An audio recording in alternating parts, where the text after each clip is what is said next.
You're watching News 3 HD at noon. We are taking your diet and nutrition questions with Deb Roussos from the Group Health Cooperative Dietitianist. Good to see you again. Great to be here. Memorial Day weekend just around the corner. A lot of That's people are going to fire up the grills. Can we do this healthily? Yes, we certainly may do this healthily. So essentially, what are you going to grill? You know, this may be your time to actually have some red meat, and it might be fatty red meat.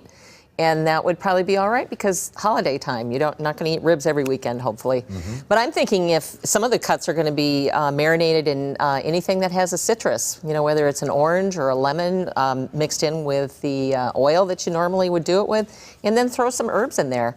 What you're doing there is really preventing the carcinogens that go down onto the coals and come back on the meat, giving it great flavor, but that's a carcinogenic property. So just doing those simple things, marinating in something healthfully, cutting the fat back a little bit can really make a difference with how carcinogenic it is. So that actually cuts down on that rather than just cooking like a burger raw. Yeah. I mean, without anything on it. That's right. And if you couldn't do it that way, I think a lot of people make a hole in their coals and then put that in the middle so that you're actually getting the heat without having everything drip. You still get a great flavor, and we have a hickory tree that keeps giving us good branches to put on the fire, so we don't really have to have all that drip and all that carcinogenic stuff. Didn't know that. That is good advice. Yeah, let's go to the phones. We will start with Benita in Madison. Hi, Benita. Hi, Deb. It's Benita. You know me. You used to be my dietitian. That's right. Okay. You've been very successful weight loser last time I saw you. Well, that's what I'm calling about. I lost a lot of weight. I lost about 75 pounds. I know. And I did it mainly through Weight Watchers and exercising. Yeah. But what happened? But then I got a little lazy, and I got lazy about going to Weight Watchers meetings and lazy about exercising, and slowly I have gained back most of that weight. Oh.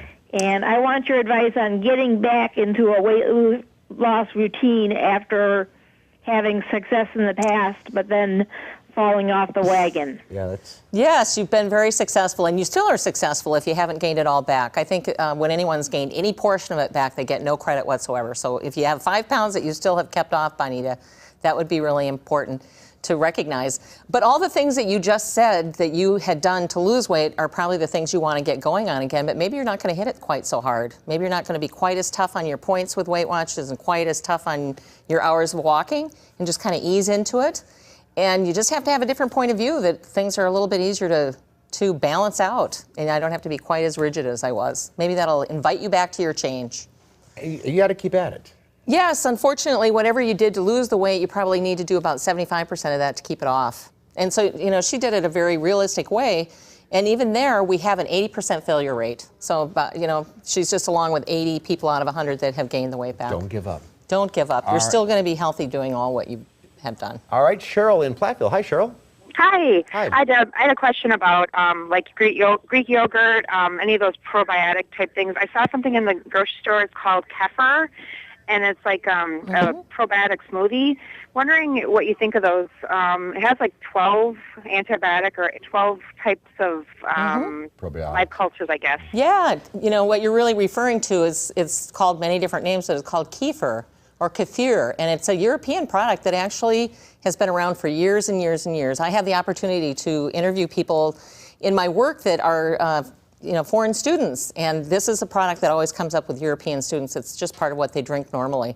So you've got a lot of good bacteria in there, and it's very tasty. My concern with it is it can be very sugary.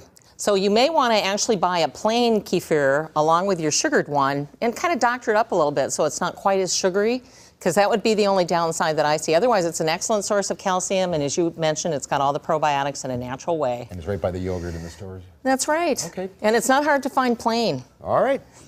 Good advice. Have a great Memorial Day weekend. Same to you. If you're on the line, stay there. Deb will take your call off the air. We'll be right back.